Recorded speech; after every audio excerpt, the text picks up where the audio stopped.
headphones.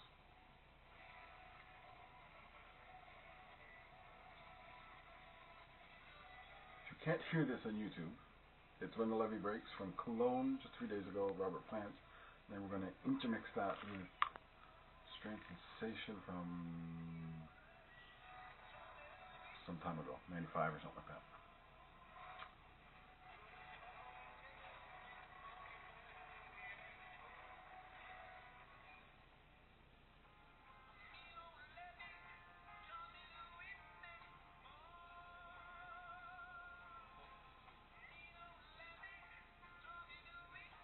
Hi YouTube guys, by the way. Welcome to the dungeon. Okay, I gotta take my headphones back.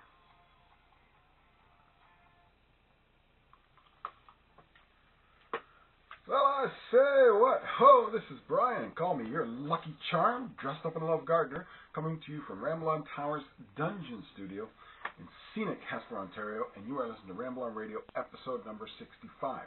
Ramble on Radio is the only dedicated Led Zeppelin podcast on this or any other known internets.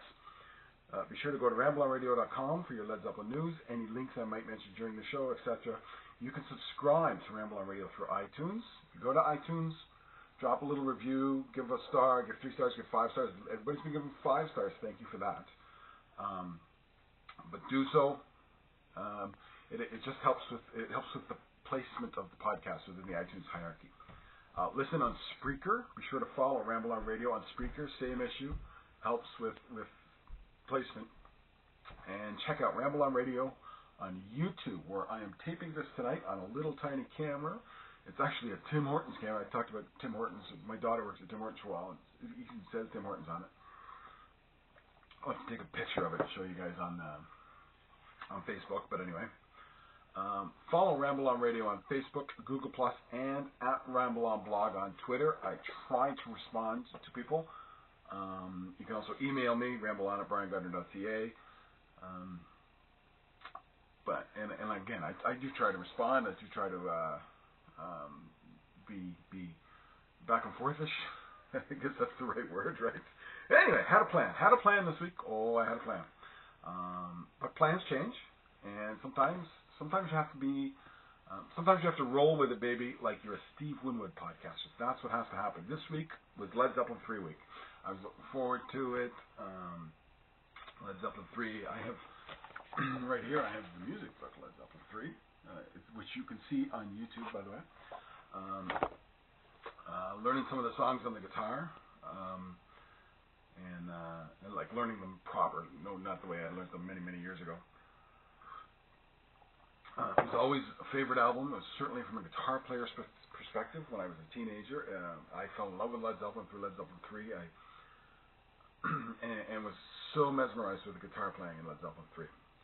So it's a big one to me. And I was really looking forward to this week to talk about it, and we're going to do that next week. That's all. We had to roll with it, like I say. In the end, real world things happened in the Led Zeppelin world. And we had to wait a week. I didn't want to get too behind the curve is what happens. I realized by the time I was doing last week's podcast, I kind of realized Robert Plant was touring. John Paul Jones was touring. Jason Bonham was touring. And I wasn't talking about any of that. And then this week, Robert Plant dropped a new song from his new album on us. Actually dropped 2, really, when you think about it. One is a single. Another one's available on YouTube. Plus, if you go to iTunes, you can hear like a minute and 30 seconds of a couple of others, 3 others. I'll discuss all that. But that's basically those 3 things are happening, and I thought I didn't want to wait another week and then, basically talking about everything in the past tense. This is happening now. The Led Zeppelin 3's 40 years old. The remasters will be out for a while. They'll still be on sale next week. So it'll just give me a chance to be on top of these subjects as they're hitting. And this is going to be like an old school. We're going old school tonight. Back to the days before I did the weekly podcast, when it was a whenever I could podcast. probably about 20 or 30 episodes ago, right? I used to rhyme off Jimmy Page, Jason Bonham, and so-and-so did this, so-and-so did that. It's going to be one of those style, because we had a little of everything, a little of everybody, although not much Jimmy. There's been a few interviews, but I haven't really read them, and I don't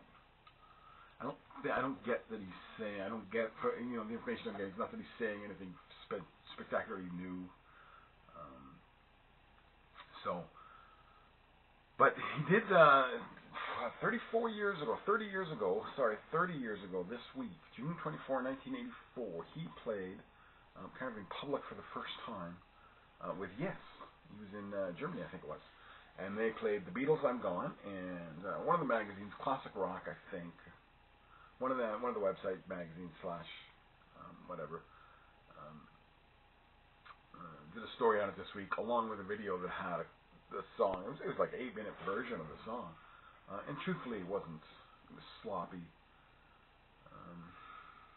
Yes was a complicated band. Jimmy Page is a all over the place guitar player sometimes, and they're playing a fairly basic song, So it was maybe a little out of context for everybody. Jimmy was probably a little out of practice. It was, he was trying to get back into playing at the time. Don't gather that he was playing much at the time, and it's a lousy recording. It's a 1984 somebody in the audience recording, which is to say lousy. So, but it's out there. If you want to look for it, it's out there. Like I said, one of the magazines. But if you just Google Jimmy Page, Yes, June 24, 1984, Jimmy Page, Yes, I'm Gone, that sort of thing. Jimmy Page, Yes, the Beatles, probably. It'll come.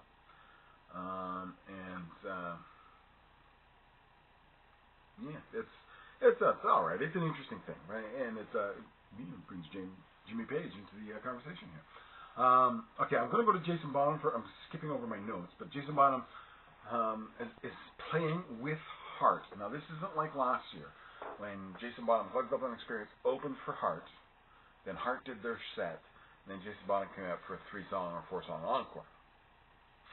What they're doing is they're doing a set of Heart songs and a set of Led Zeppelin songs. It was actually 14 Heart songs, including Barracuda, Heartless, Babe Lestrange, Kick It Out, Even Up, Straight On, Let Me Roll It, These Dreams, Crazy on You, Let Me Roll It, I'm thinking it's the Paul McCartney.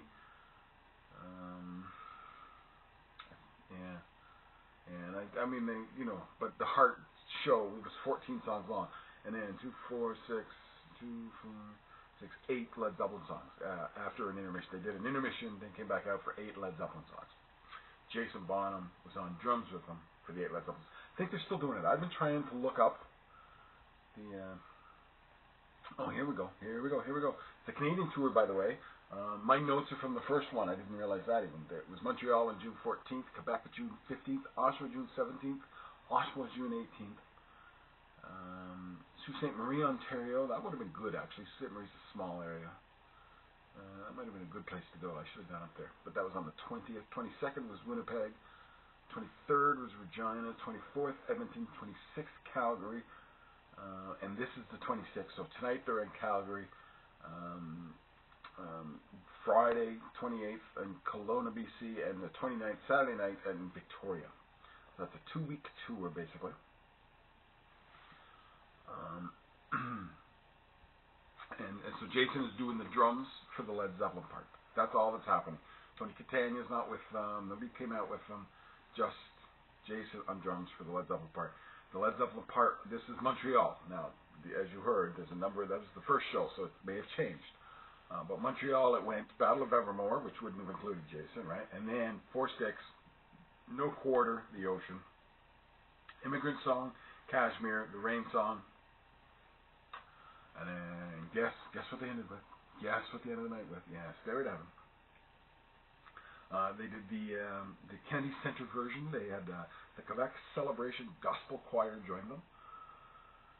So, the Rain Song, Stairway to Heaven, really not asking Jason to step out there, right? But I guess Kashmir, 4 Sticks too. 4 Sticks is hard. But he knows all these songs pretty well, right? Is No Quarter a big drum? Like, I know the keyboard guys, And from a guitar perspective, No Quarter is always an interesting song. Is it a drum song? I think it has some interesting drum bits too, doesn't it? But anyway, that's what they're doing. No encore, by the way. Apparently fans were not pleased in Montreal at no encore. It ended the Stairway to Heaven. That was it. Good night, Montreal. We'll see you. Jason Bonham has left the building. That's what. So if you're going to see Heart in the next couple of days, that's basically what you're going to see with Jason Bonham on drums.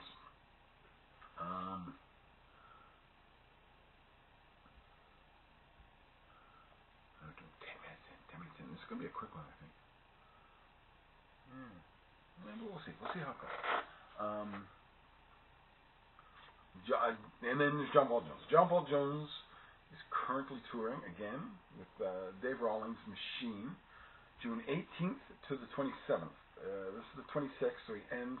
So Jason's the 14th to the 29th, 18th to 27th. Jason Bonham with the Dave Rawlings Machine. They did about 5 shows, I think it is.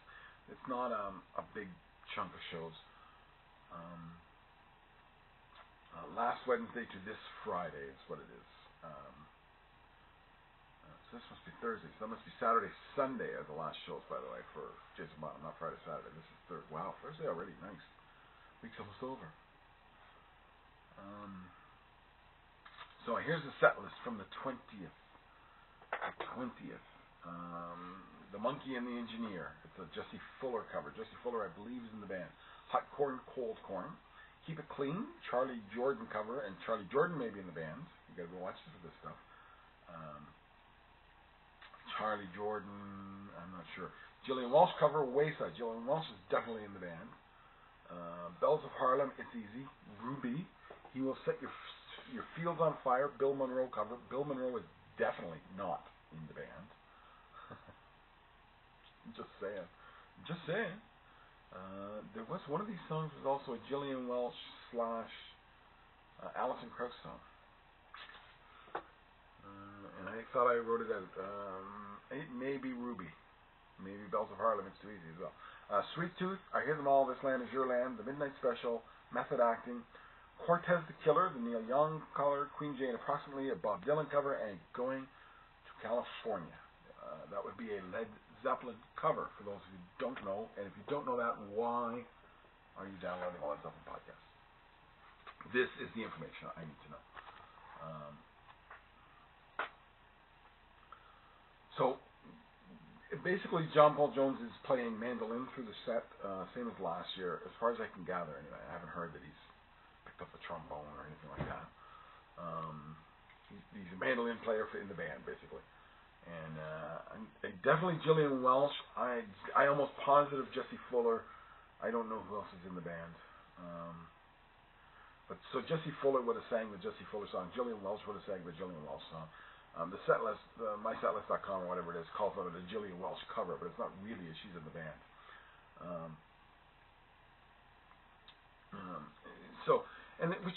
This actually led me to an interesting thought. We're all pine for a Led Zeppelin reunion, for Jimmy Page and Robert Plant to do something. I talked last week about maybe Jimmy Page should just go out with John Paul Jones, call it the Led Zeppelin. Was it last week? A couple of weeks ago. Call it like Jimmy Page and John Paul Jones presents the music of Led Zeppelin, something like that. Or Jimmy Page go out with Jason Bonham, but go out with one other guy, not 2 other guys. I guess was my point there. We don't think about this side of it. What if John Paul Jones and Robert Plant went out together and did like bluegrass songs?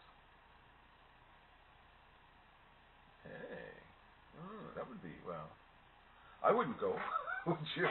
But I bet you lots would. And they could do like Going to California, Black Country Woman, that sort of thing, right?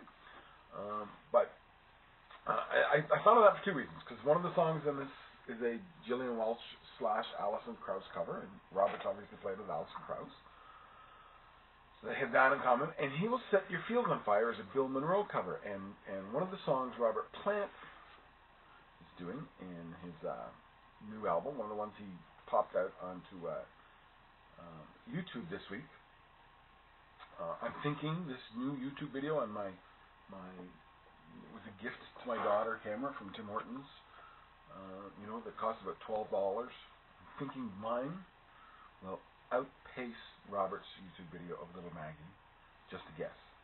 Just a guess. At least here in the U.S. where they haven't made it available. hey, I got a chance on that one. I got a chance.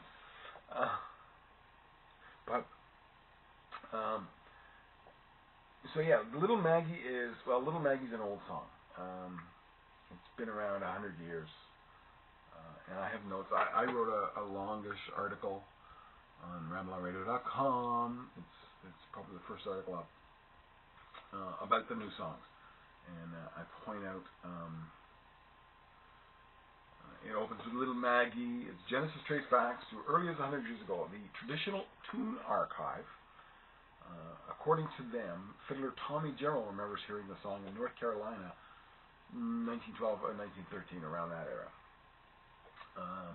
So it's a traditional song that at least goes back that far.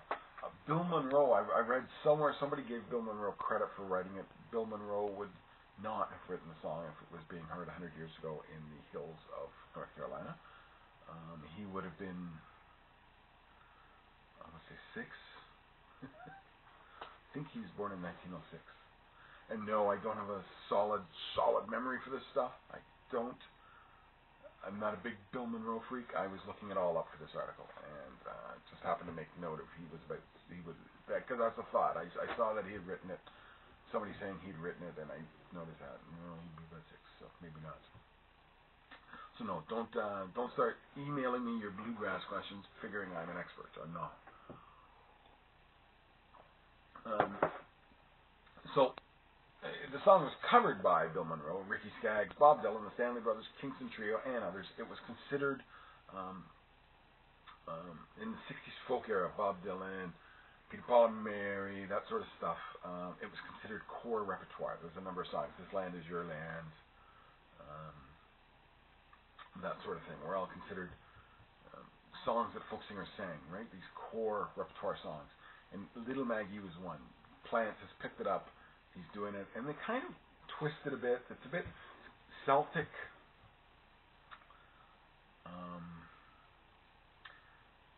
It's a weird thing. It's got a Celtic feel to it, but the Celtic stuff is fiddle. They have fiddles and whistles come in, but they seem to be slightly pulled out of tune, and therefore giving it a bit of an Indian feel. And don't take that as a bitch slap against Indian music or the Celtic fiddle player Robert Plant got. I don't mean that. I mean they've done it intentionally. And Indian music has, we listen here in the Western world, we listen in tones, half tones. If you go from white key to white key, C to D, for instance, on a piano, D to D sharp, whatever, one key to the next key, that is half a tone. That is the smallest tonal distance in Western music. It is so because Pythagoras said it is so, but that is it. In a lot of Eastern music, they get into smaller tones. It's why a lot of Eastern music sounds funny to Western ears. So if you get used to this kind of half-tone music, somebody starts playing quarter tones, it becomes very dissonant sounding. And dissonance is specifically the word that you're looking for there. That's an intentional. Dissonance is an intentional out of tunishness, or an intentional doesn't sound harmonious. So what they've done in this is they've given it that feel of dissonance, and it gives it a bit of an Indian feel, has a bit of a Celtic feel. It's a different feel. I listened to 4 or 5 versions of Little Maggie, and it's very different than all the rest, and yet it's the same song. It's similar to the rest. He definitely pulled the Bill Monroe version of the lyrics. Most of the lyrics are very similar, but moved around. And Plant has moved them into his own special zone as well. But very close to the Bill Monroe. Very close. So that's Little Maggie. Little Maggie is the first song on the album. It's not been released as a single, as far as I know. It's possible they released it in Europe. But it doesn't seem to be the case. But they did release it as a video on YouTube specifically for the European markets. Little Maggie is also the first song he premiered off the album live. He did that in New Orleans. a couple months ago. Maybe. As a matter of fact, I think I played it on this here podcast 5 or 6 episodes ago, maybe. YouTube guys, see what the cup is? Can you see it? Ahmet Ertegun tribute concert. I noticed this week that Ross Halfin was complaining about concert shirts. He was saying, what the hell's going on in this world of concert shirts? Why does nobody make a decent looking concert shirt anymore? And I would say, talk to the guys at the Ahmet Ertegun tribute concert, because they had one shirt available and it really was crap. Not that I didn't buy one, not that you wouldn't notice it walking that you'd notice me walking on the street with it, because it's the only one they made, and because it is fairly unique in that it was all black with kind of orange to reddish lettering, different variations of with everybody's name on it. So Ross, I'll start with asking your buddy Jimmy, what the hell was with the 2007 O2 T-shirts? Just saying, just a sidebar, because I don't want to fall too far under half an hour for this. Yeah, we're not going to do that. We're over 20 minutes already. I was thinking that John Paul Jones and Robert would have a similarity in that. They've both done the bluegrass music quite a bit. Robert seems to have gone into the bluegrass field, and he actually seems to be, and that's something I'm going to talk about a bit in a minute, but seems to be falling into the Celtic English side of things now. But wouldn't it be a neat idea for them to come out and then say, no, we're not really going to do the Led Zeppelin. Don't want to be a jukebox, quote unquote. But they wouldn't have, like I say, going to California, they both play it, Black Country Woman, Gallows Pole, right? Sorry guys, that's all we're doing for Led Zeppelin songs. So be upfront about that. And then the rest will be, you could do songs off the Alice McGrath album, you could do songs off Robertson albums, you could do some stuff off John Paul Jones album, you could do some of these sorts of songs. And maybe you could get old Dave Rawlings to come out and do it with you. You think? So that's I guess what I was, I guess that's where I wanted to go on now. So then back to Robert. So I'm talking about the little Maggie and the Indian / Celtic.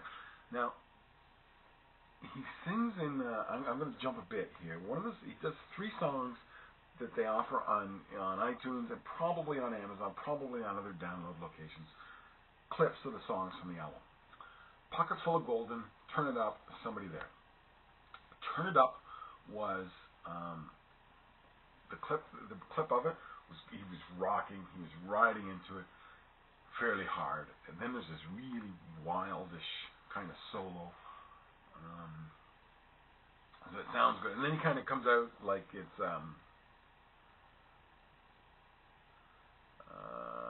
Tin Pan Valley, I think it was. Yes, Tin Pan Valley is lost inside America, I'm turning inside out. So but he sings this line about, I'm lost inside America and I'm turning inside out. I'm turning into someone else I heard so much about. I'm blinded by the neon, the rights, and the mic. I'm stuck inside the radio, and then that's where it fades out. And by the way, I pulled this clip. I grabbed it. I screen grabbed the clip, and I was gonna start the podcast with it. I was gonna roll it as my intro. And I still think hey, look, I talked to the Robert Plant people, or I emailed them and said, hey, I want to do some stuff on the album and whatnot. And they, in typical fashion, absolutely did not get back to me. So I'm thinking, you don't want to play clips off the album, but I'm thinking, well, they don't give a rat's ass what I do, so why don't I just do what I do? But I've decided not to. And come next Tuesday I could change my mind, and too late. Before I go to bed tonight I could change my mind and outro with it, but I don't think I'm going to outro on you. I don't think I'm going to do it. But anyway, Turn It Up. Yeah, Turn It Up was really good.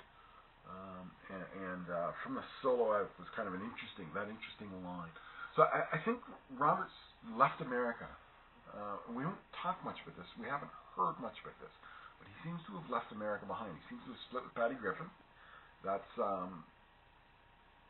almost assuredly they're on the outs, right? That seems to have split. And he seems to have left America, and he seems to be being very British these days.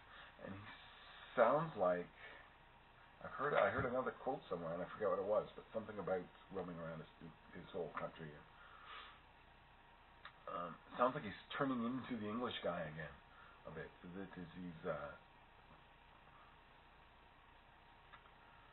almost in a way the guy who in 1970 went to Bonham, discovered the ancient history of and was writing about that stuff. Not that I think he'll start writing about hobbits and Vikings. You could hope.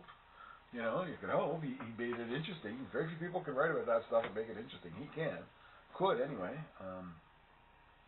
But I think he's almost in that kind of a mindset now, and the music is reflecting that a bit. But that was an interesting song. Turn It Up.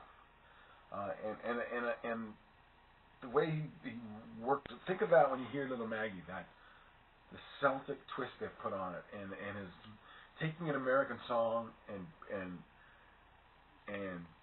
making it very British, kind of Indian, and then think about that line about turning into someone else I heard so much about, lost inside America. Because it's almost what he did to Little Maggie. He's turned it inside out. So that was interesting. Second song that he did release as a single here in the Americas for sure. I'm guessing in Britain. It's also on YouTube. I'm guessing. And look, I got a copy of it. I got Little Maggie. If you're in Britain and they're not making Rainbow available, just try harder. It's out there, I'm sure. I found Little Maggie. I've got a copy of it. I got it onto my computer as an MP3. So I could listen, and I did. I listened to it 4 or 5 times, so I could reasonably talk about it. So Rainbow's poppy, and it's got a bit of an edge to it, and it's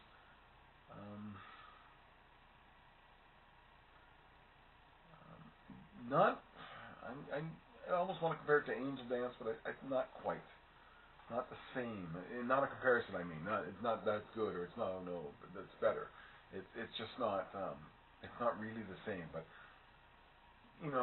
same kind of tempo, and it is a pop song, and it is a bit infectious. So it's got a hook. It's got a vocal hook. It's got a melodic hook. And Plant is extending his voice a little more than he has in recent. Most songs he's kind of within a very, very small range of notes. He's gone outside of that range, and now he's not doing.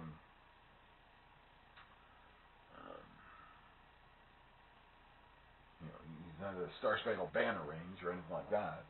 And in case you don't know, professional singers will tell you Star Spangled Banner is the hardest song to sing. It starts off very low, and I think it's the second note. Oh, say, can you? The second note, that say, it's like a B flat or something. And then, by the end, it's way up here. It's like 2.5 octaves higher. It's a C or something like this, or a D or something up. Depending, of course, what key you put in, etc. But I think it's Land of the Free. The free is way. It's like 2 octaves higher than that second note. So for a singer, it climbs each way. But it's very hard. And most national anthems kind of are within a very narrow range because people stand in hockey games and mumble them. Here in Canada, that's what we do. I don't know what you do in your country, but yeah, because you want people to just be able to sing them, put their hand on their heart or whatever, and stand up and sing it. And so you need to keep it simple. That tends to be the case with national anthems, not with the Star Spangled Banner. So that's all I was getting at. He's not Star Spangled Banner range. He's more like he's the Marseille or something. He's in that kind of range, but he's stepped outside the range of a fairly small, tight box of notes that he has tended towards in the last while. And I liked Rainbow a lot, actually. It was now I'm not gonna say I kind of joked on RambleOnRadio.com that Slate magazine called it some of Plant's best work in years. Now I threw on the Band of Joy album just to kind of I listened to this 3 or 4 times. Then I listened to Little Mag, and I threw on Band of Joy, and I really liked the first 3 or 4 songs in Band of Joy. Band of Joy's funny. You're going along going, I really like this, and then it seems to really fall off. What I noticed was Satan, Your Kingdom Must Come Down comes on, and I'm still going, it's still the fall off. But I really like Satan, Your Kingdom Must Come Down. I've listened to it a number of times outside of the album. I've listened to it. Well, it's a theme song for the movie or the TV show Boss. If you haven't seen it, it's recommended. And you find it's a really effective song. And so I have it on my iPod. And every time, once in a while, it comes out of a playlist or something, and it's great. But then listen to it within the Band of Joy. It's kind of so. I think it's not that it's not good songs on the Band of Joy. I think it's, and I did find this when I listened to the album. If I put on the side of the album, pick a side, any side, I like it. But run the whole thing all the way through. So 3 or 4 songs, and then you're kind of going, I've kind of heard this before. Your ears just settled into it, and it becomes very blah. I think is what happens more than those first 3 or 4 songs are really good songs. That's my take. That's kind of my impression of that album. But anyway, I wouldn't say Rainbow's his best in years. I thought. I wonder if I have it up. Let's see if I can find it. Let's see if I can get it really fast. JKLMNOPQR, the Band of Joy. And I think it was House of Cards and Central 209. I really liked. And then you start, it starts sounding, Sydney's Not Gonna Marry is a nice enough song, but Satan, Your Kingdom Will Come Down is a really good song, but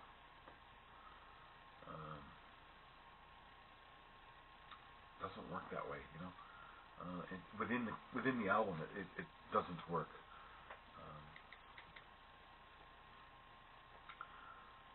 As much, anyway. It doesn't work as much. So,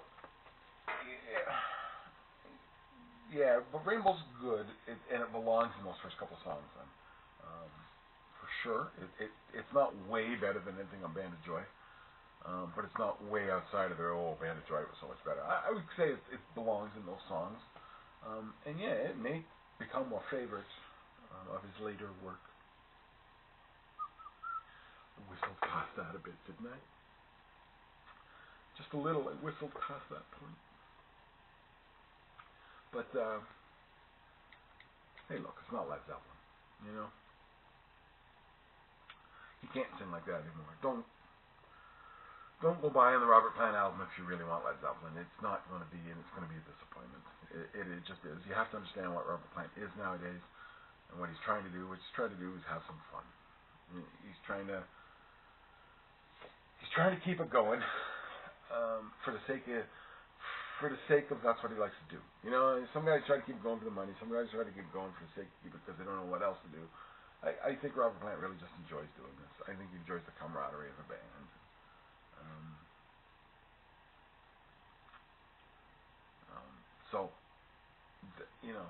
Anyway, the other songs were Pocket Full of Golden, which is a ballad, very pulled back. Now we're talking the Band of Joy style, with a small little box of notes.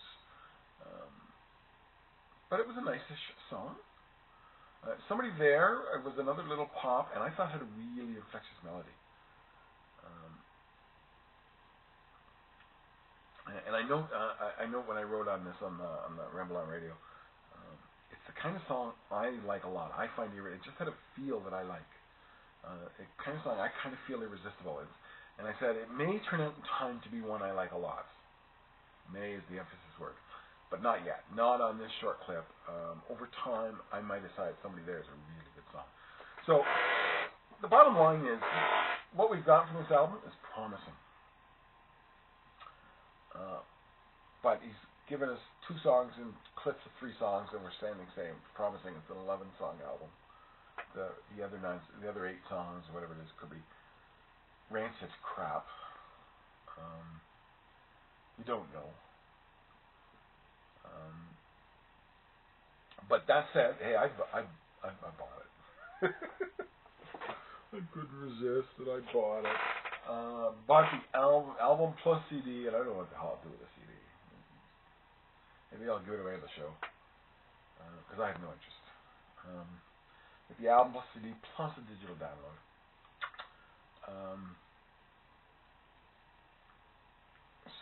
And plus an art print or something, which maybe I'll give away at the show. And we'll see. We'll see how that looks like. And that was $40. Now I got. Those of you who think I make a pile of money off this thing, off the blog, I got my second $100 check from Google in something like 5 years for Google Ads. Hey, if you see something on the website that you like, on the Google Ads, click on it. If you're going to buy it for that. And it does drop money in my account occasionally. So I was sitting with this $100, and my feeling is that's money that goes back into somehow or another the show. So it's kind of sitting in my PayPal account. And it's one I bought the 2 Led Zeppelin 1, Led Zeppelin 2 CDs with, and you'll notice I'm frugal with the money I get from the blogs. I mentioned, go back to the last podcast if you don't know what I'm talking about. I worked very hard to save $2. But yeah, so I used that money as well to buy this album.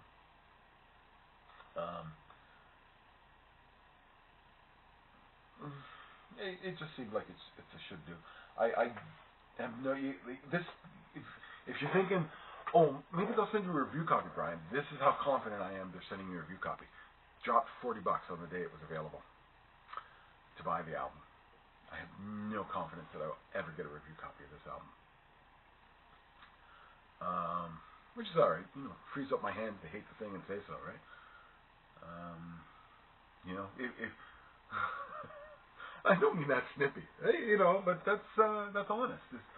If they send me a review copy, I feel a lot worse anyway if I sat here and said, it's awful. Now, I sort of did that with California Breed. I didn't say it was awful, and it wasn't awful, but it wasn't as good as I hoped it would be. And it certainly wasn't as good as the Black Country Community, and they did send a review, so I'll do it. I'll say I don't like this. But I'll tell you a secret, though. When they send you this stuff, they say, if you write about it, please send me a link. I didn't send the California Breed guys a link. I didn't do it. Talk about chicken, eh? I'm a chicken shit. Hey, chicken, he's chicken. Anyway, so that's all we got tonight. That's lots. Some stuff to chew on there about everybody. If you've been out to any of the shows, if you saw Hart and Jason Bonham, if you saw John Paul Jones with Dave Rawlings, if you've been seeing, I should have mentioned, Robert Plant's been touring Europe, added a bunch of dates for the fall for England and Ireland as well. I meant to mention that. I don't have the tour dates. I thought I had written them down. I really did. But they're not here. But don't worry about it. He's touring around England right now, and he finishes off again. He finishes off like this weekend in Glastonbury, I think. So this is why I wanted to get it out this week, because next week everybody's gone home, and I said, this is going on. I hope you all missed it. But if you didn't miss it, if you saw any one of the 3 acts, 3 things. I have a funny feeling this is going to be like the 5 Ds of Dodgeball. Dodge is going to be in there twice. 3 things. Email me. Let me know how it was, what you thought of it, what you saw, like, didn't like. B, send pictures. If you send me some pictures, I'll put them on Facebook for sure, or put them on the Facebook. There's my 3. So I don't do Dodge. It's not going to be Duck, Dodge, and Dodge, right? But yeah, send me some pictures. I'll put them on the blog. I'll put them on Ramble on Radio with a little post about what you thought of the show. And post pictures on Facebook. post them on Twitter. I'll retweet them, or if you post them on the Ramble on Radio Facebook page, everybody gets a chance to see them. Let us know as well what you thought.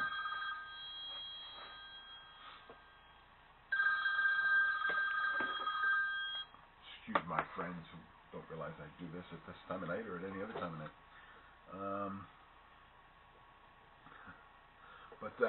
Yeah, do those three things, or one of those three things, if you saw them. I'd love to hear. Bottom line, I want to hear, how were they?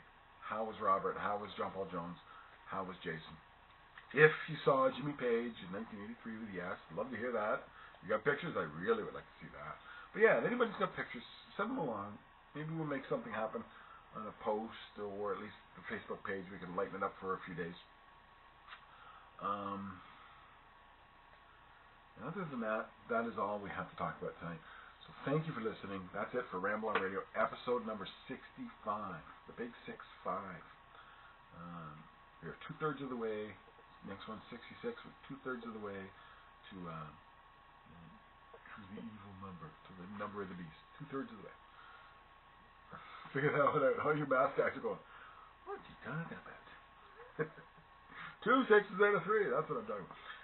Check rambleonradio.com for notes on this week's podcast, Led Zeppelin news and reviews, and any links mentioned in today's podcast. Follow Ramble on Radio, Facebook, Google+, and at Ramble on Blog on Twitter. You can subscribe to Ramble on Radio through iTunes. Leave a review. Leave a star, leave 2 stars, leave 5 stars. I left 4 myself because Mother taught me not to be boastful, so I didn't really 5. Listen on Spreaker. Be sure to follow Ramble on Radio on Spreaker. Just give me a follow. If I can get that number up quite high, then I can apply to iHeartRadio, and maybe they'll actually care this time. And check it out, Ramble on Radio on YouTube. Apparently, it's also turning up on I Am Brian Dammit on YouTube, but that's just the audio. The video is actually on YouTube. You will see the amateur mug and that sort of thing. You will see my Chelsea shirt because the World Cup is on, and I've got my Chelsea shirt. I'm not a big soccer fan, by the way, so I've been following. I've been checking the paper every day. I can't tell how Chelsea is actually doing in the World Cup, but England's not doing well, and Russia didn't do well, and Chelsea's one of the two. They're either English or Russian. They're owned by a Russian. They're in England, right? So.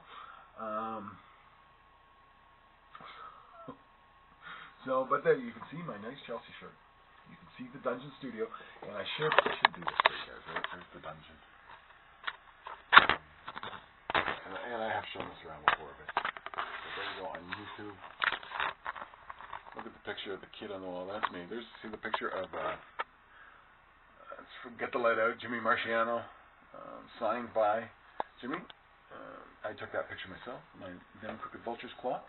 And it doesn't work, so I have no idea what time it actually is. There's the dungeon. Actually is a little dungeon place in it. That's it. Thank you for listening. Ramble on Radio, episode 65. Keep it cool and babies.